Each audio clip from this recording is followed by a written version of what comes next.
पीजे मीर साहब, 2024 का इलेक्शन कल पूरा 1 साल हुआ।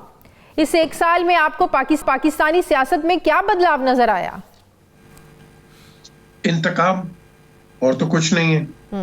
जब आप इलेक्शंस की बात करती हैं शाजिया, तो 1970 और 2024 के इलेक्शंस मैं समझता हूं कि आप इनको सिंगल आउट कर सकते हो। सबको पता है कि कौन जीता है 2024 के अंदर। फिर उसके बाद ये आपके फॉर्म 45 एंड एक्सेट्रा 47 वगैरह ये आ गए।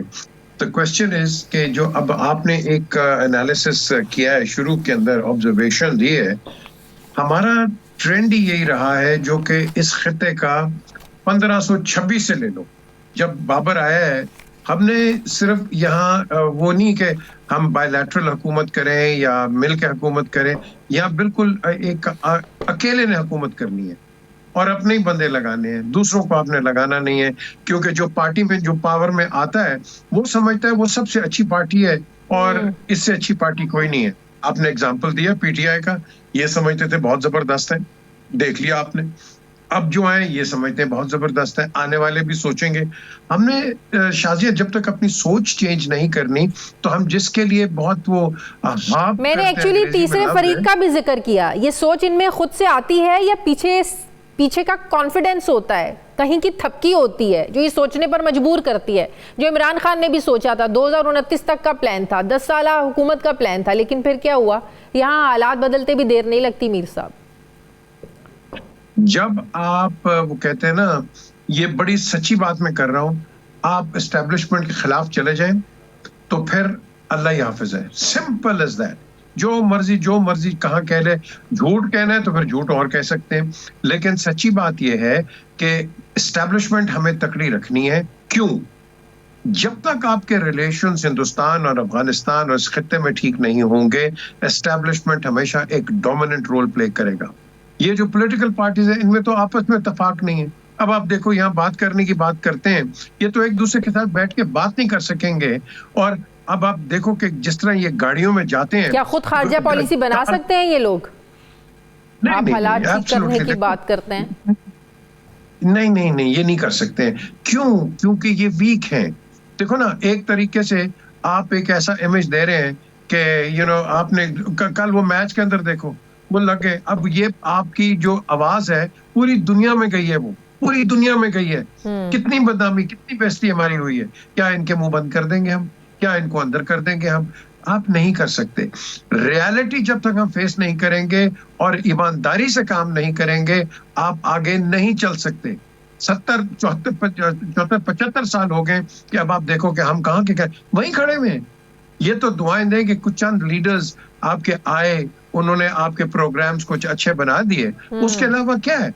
आप और मैं आज अभी भी गरीब की बात कर रहे हैं, हम वही बिजली की बात कर रहे हैं, वही डैम्स की बात कर रहे हैं, हम बातें कर रहे हैं और अवाम नीचे मरी जा रही है।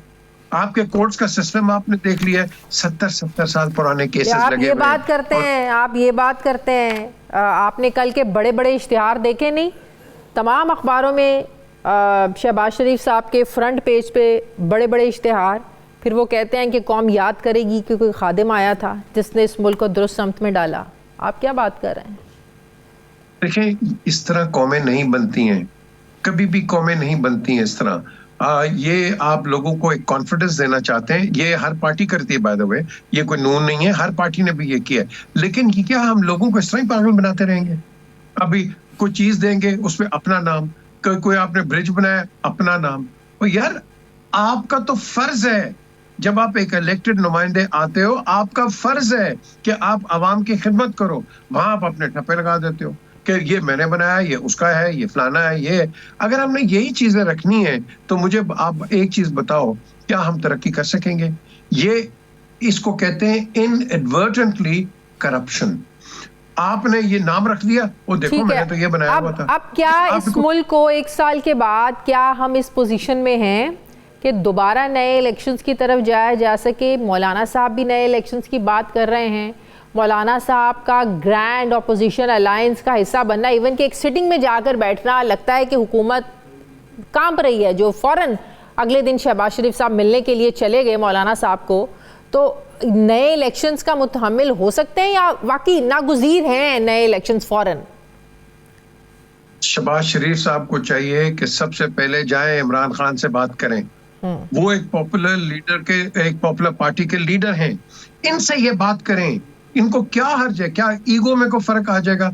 मैं तो शहबाज शरीफ को जानता हूं, ये कर सकते हैं, शहबाज शरीफ कर सकते हैं, लेकिन इनके एडवाइजर जरूर उनको कहेंगे ओ जी मियां साहब ना मिले आपकी बेइज्जती हो जाएगी।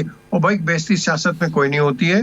आप यही थे ना, मैं वो घसीटूंगा तो रीगल चौक पे क्या करूंगा, आज हम इकट्ठे हुकूमत भी करें, पेट फाड़ कर पैसे निकालूंगा, लाड़काना की सड़कों पर घसीटूंगा।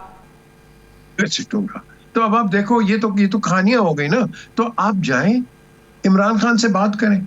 हमें सबको पता है क्या सच है क्या झूठ है। द क्वेश्चन इज कि ये अगर जाएंगे तो जो आपने बुनियादी सवाल किया है, हमारे अंदर होप है। अगर ये नहीं करेंगे, ये होपलेस हो जाएगा और हम आगे नहीं बढ़ सकेंगे। मैं आपको बता रहा हूँ ऑनेस्ट टू गॉड, अगर हम ये वेंडेटा और आप कह लो कि एक दूसरे पे तनकीद करते रहेंगे और एक दूसरे पे प्रोवोकिंग एंड उसके बाद आपका रिएक्शन आएगा, नुकसान किसका है? अवाम का। अगर ये ग्रैंड ऑपोजिशन अलायंस बन जाता है, मौलाना साहब अपना वजन उधर डाल देते हैं, तो हुकूमत के लिए कोई मुश्किल बन सकती है? देखें ये बन जाएगी, लेकिन अब देखें, अब आपने कहा कि ग्रैंड कितनी बनाई है ग्रैंड ऑपोजिशंस। ये अपना नवाबजादा नसरुल्लाह खान, आप देखें उनका तो काम ही ऑपोजिशन का था। अब बात यह है कि जब वो बनती है और उसके बाद उनका काम पूरा होता है, ये फिर आपस में लड़ाई शुरू कर देते हैं। देख लो ना पीडीएम, देख लो अब आप।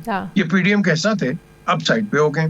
तो द क्वेश्चन इज, हम कहीं ठहरने वाले नहीं हैं, हम कहीं भी ठहरने वाले नहीं हैं। ये वाकई जो आप बुनियादी सवाल कर रही हैं शाजिया, जब तक इनमें संजीदगी नहीं आएगी, अकल नहीं आएगी कि कौम कौम कौम का ख्याल करो, अगर तुम नहीं करोगे, यही डिबेट्स हमारी चलती रहेंगी। तहरीक इंसाफ को अकल कब आएगी? कल आपने उनका सवाबी वाला जलसा देखा, इतने सख्त अल्फाज फिर इस्तेमाल किए, फिर इस्टेब्लिशमेंट के खिलाफ उन्होंने बड़ी सख्त ज़बान इस्तेमाल की। उधर जेल में बैठ के इमरान खान साहब जो हैं वो 2 बार ख़त लिख चुके हैं, उधर से कोई जवाब नहीं आ रहा है। एक तरफ से हालात सुधारने की बात करते, मतलब कि वही पीटीआई के अंदर भी गुड कॉप बैड कॉप वाला तमाशा चल रहा है। ये शाजिया सही कह रहे हैं, इसको मैं कहता हूँ सियासी जहालत। और भाई तुम कब तक ऑपोजिशन इसको अपने एस्टैब्लिशमेंट को रगड़ोगे? एस्टैब्लिशमेंट शुक्र करो तुम्हारे पास बैठी है। अगर ये ना बैठी होती, हमने पाकिस्तान का बड़ा गर्क करके रख दिया हुआ है। आपस में ना इत्तेफाकी है। ये तो शुक्र करो यार, कोई ना कोई तो स्टेबलाइज कर रहा है। फिर ये कहते हैं जी फौज, और भाई फौज कभी आपको तंग नहीं करेगी अगर आप अपना काम सही करोगे। तो आप सारे तो बैठ जाते हो, जब कोई प्रॉब्लम आती है गेट नंबर 4 पे बैठ जाते हो कि जी हमें अंदर कैसे आप लेके आएंगे। द क्वेश्चन इज कि फौज भी अब तंग आ गई इन लोगों से। बहुत शुक्रिया पीजे मीर साहब।